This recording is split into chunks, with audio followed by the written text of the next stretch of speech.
Hi, good morning every one. എൻ്റെ പേര് ജിഷ അനൂപ്. എൻ്റെ യൂട്യൂബ് ചാനലിൻ്റെ പേര് ജോ ആൻഡ് ജോ അക്കാഡമി.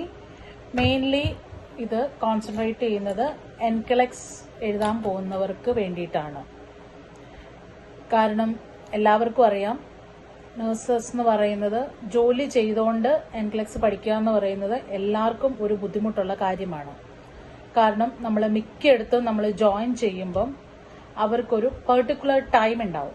ആ ടൈം സ്കെഡ്യൂളിൽ തന്നെ നമ്മൾ ജോയിൻ ചെയ്യണം. മിക്കയിടത്തും നമുക്ക് റെക്കോർഡിങ്സ് കിട്ടില്ല. അപ്പം നമുക്ക് വർക്ക് ചെയ്തുകൊണ്ട് പഠിക്കുക എന്ന് പറയുന്നത് ഭയങ്കര ബുദ്ധിമുട്ടാണ്. പിന്നെ കുഞ്ഞു കുട്ടികളുള്ളവർക്ക് നമ്മൾ പഠിക്കാനിരിക്കുമ്പോൾ തന്നെ കുഞ്ഞുങ്ങൾ വരും. ഇതൊക്കെ ഞാൻ ഫേസ് ചെയ്ത ഒരാളാണ്. അതുകൊണ്ടാണ് എനിക്ക് ഇങ്ങനെ ഒരു തോട്ട് ഉണ്ടായത്.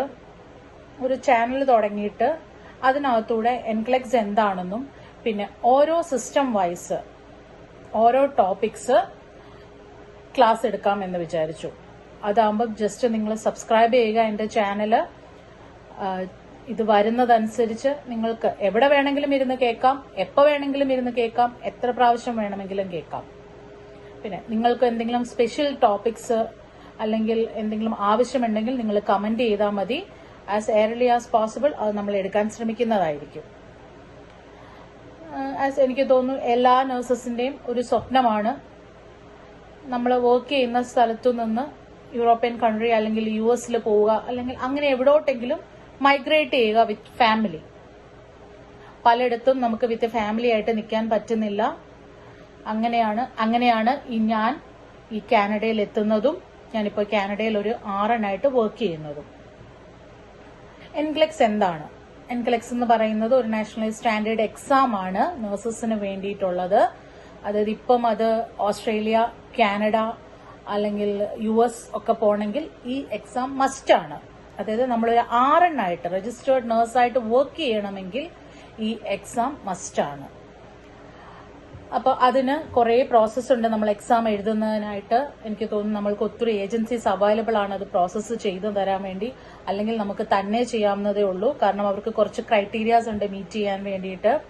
നമ്മളുടെ കോളേജിൽ നിന്ന് നമുക്ക് കുറച്ച് പേപ്പറുകൾ കിട്ടണം, നമ്മുടെ കൗൺസിലിൽ നിന്ന് നമുക്ക് സർട്ടിഫിക്കേഷൻസ് കിട്ടണം, പിന്നെ നമ്മളുടെ എത്ര അവേഴ്സ് നമ്മൾ വർക്ക് ചെയ്തു എന്നുള്ളത് വേണം, എത്ര അവേഴ്സ് നമ്മൾ പഠിച്ചു എന്നുള്ളത് വേണം. അങ്ങനെ പോകെ പോകെ പ്രോസസ്സിംഗ് തീരുന്ന അനുസരിച്ച് നമുക്ക് എക്സാം എഴുതാൻ സാധിക്കും.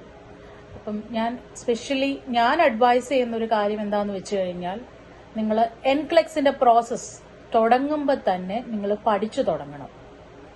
മിനിമം 3 to 4 months കഷ്ടപ്പെട്ടാൽ നമുക്ക് ഈ എൻകെലക്സ് പാസ്സാവുന്നതേ ഉള്ളൂ. പുറത്തുനിന്ന് എല്ലാവരും പറയും ഇത് ഭയങ്കര പാടുള്ള ഒരു എക്സാം ആണ്, നിങ്ങൾക്ക് കിട്ടാൻ ബുദ്ധിമുട്ടാണ്. ഞാനത് കംപ്ലീറ്റ്ലി അതിനോട് യോജിക്കുന്നില്ല. കാരണം എക്സാം ടഫാണ്. കാരണം കൂടുതൽ ക്രിട്ടിക്കൽ തിങ്കിങ് ആണ്. നമ്മൾ കോളേജുകളിൽ പഠിച്ചതും നമ്മൾ ജോലി ചെയ്യുന്നതും ഒക്കെ എൻറ്റയർലി ഡിഫറെന്റ് ആയിട്ടാണ് അല്ലേ. വൈ എന്ന് നമ്മൾ ചോദിക്കാറില്ല. എന്താണോ ഫോളോ ചെയ്യുന്നത് നമ്മളും അത് ഫോളോ ചെയ്യുന്നു. അപ്പം നന്നായിട്ട് തിയറി ക്ലാസ് കേൾക്കുക. ഈ ഫുൾ തിയറി, അതായത് BSc നഴ്സിംഗ് 4 വർഷം പഠിച്ചവരാണെങ്കിലും GNMS പഠിച്ചവരാണെങ്കിലും ആർക്ക് വേണമെങ്കിലും എക്സാം എഴുതാം. നമ്മൾ എത്ര വർഷം ഡ്യൂറേഷനിലാണോ നമ്മുടെ കോഴ്സ് കംപ്ലീറ്റ് ചെയ്തത്, ആ പഠിക്കണ എല്ലാ കാര്യങ്ങളും കൂടെയാണ് നമ്മൾക്ക് ഈ ക്വസ്റ്റ്യൻ രൂപത്തിൽ ചോദിക്കുന്നത്. പിന്നെ എസ്പെഷ്യലി ഫാർമക്കോളജി ഒക്കെ ഈ എൻകെലക്സിന് വേണ്ടി പഠിക്കുന്നവർക്കറിയാം, നെയിംസ് എൻറ്റയർലി ഡിഫറെന്റ് ആണ് നമ്മുടെ നാട്ടിൽ നിന്ന് നമ്മൾക്ക് എക്സാമിന് വരുന്ന ഈ നെയിംസ് ഒക്കെ മെഡിസിൻസിന്റെ. അപ്പം നിങ്ങളത് കൃത്യമായിട്ട് കേൾക്കുക, പിന്നെ കുറെ ക്വസ്റ്റ്യൻസ് ചെയ്യുക. അങ്ങനെയാണെങ്കിൽ നമുക്ക് ഒരു 90% ആൾക്കാർക്കും ഫസ്റ്റ് ചാൻസിൽ നമുക്ക് എൻകെലക്സ് ക്ലിയർ ചെയ്യാൻ പറ്റും. ക്വസ്റ്റ്യൻസ് ചെയ്യുക എന്ന് പറഞ്ഞാൽ നിങ്ങൾക്ക് ഇഷ്ടമുള്ള ഇതനുസരിച്ച് നമുക്കിപ്പോൾ ഒത്തിരി ക്വസ്റ്റ്യൻ ബാങ്ക്സ് അവൈലബിൾ ആണ്. ഏതാണോ നിങ്ങൾക്ക് അഫോർഡബിൾ, ഏതാണോ നിങ്ങൾക്ക് ചെയ്ത് തീർക്കാൻ പറ്റുന്നത്, അതനുസരിച്ച് നിങ്ങൾ അത് പർച്ചേസ് ചെയ്യുക. കണ്ടിന്യൂസ് ക്വസ്റ്റ്യൻ ചെയ്തുകൊണ്ടിരിക്കുക. പക്ഷെ ക്വസ്റ്റ്യൻ ചെയ്യുന്നതിന് മുമ്പ് നിങ്ങൾക്ക് തിയറിയെ കുറിച്ച് ഒരു ബോധമുണ്ടായിരിക്കണം.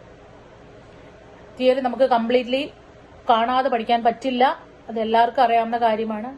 ബട്ട് എന്നിരുന്നാൽ പോലും നമ്മൾ ഇത് കേൾക്കുക ഒരു പ്രാവശ്യമെങ്കിലും, കംപ്ലീറ്റ് സിസ്റ്റം. ചില ഇമ്പോർട്ടന്റ് ടോപ്പിക്സ് എന്ന് നമ്മൾ പറഞ്ഞെടുക്കണ ക്ലാസ്സുകൾ നിങ്ങൾ കുറച്ചും കൂടെ സ്ട്രെസ് ചെയ്ത് പഠിക്കുക. കാരണം ഇല്ലെങ്കിൽ നമ്മൾ എക്സാമിന് ചെന്നിരിക്കുമ്പം ഒരു ക്വസ്റ്റ്യൻ കാണുമ്പം നമുക്ക് ഒട്ടും പരിചയമില്ലാത്ത ഒരു ടോപ്പിക് ആണെങ്കിൽ നമ്മൾ പാനിക് ആവും. ദൈവമേ ഇത് എന്താണ്?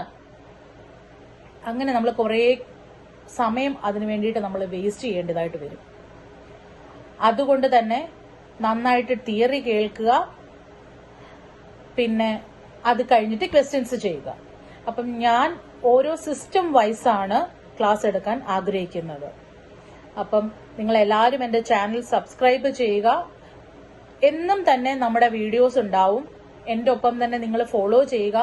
നിങ്ങൾ എക്സാം എഴുതുക, നിങ്ങൾക്ക് പാസ്സാവാൻ സാധിക്കും. കാരണം നമ്മൾ ഒരിടത്ത് കൊണ്ടുപോയി പൈസ കൊടുത്തു, നമ്മൾക്കത് കണ്ടിന്യൂ ചെയ്യാൻ പറ്റിയില്ല എങ്കിൽ അവർ പറയണ ഇപ്പം 7 to 8 അല്ലെ 8 അവർ പറയണ 1 hour ക്ലാസ്സിനുള്ളിൽ നമുക്ക് കയറാൻ പറ്റിയില്ലെങ്കിൽ നമ്മളുടെ ആ പൈസ വേസ്റ്റ് ആണ്. പിന്നെ നമ്മൾക്ക് അടുത്ത ക്ലാസ്സിൽ നമ്മൾ ജോയിൻ ചെയ്യുന്നു, അവിടെയും പറ്റിയില്ലെങ്കിലോ? സോ ബെറ്റർ നിങ്ങൾ കുറേ തിയറികൾ കേൾക്കുക നിങ്ങളുടെ സമയം അനുസരിച്ച്. ഇപ്പൊ കുഞ്ഞുങ്ങൾ ഉറങ്ങുന്ന സമയത്ത് നമുക്ക് വേണമെങ്കിൽ കേൾക്കാം, ഇല്ലേ?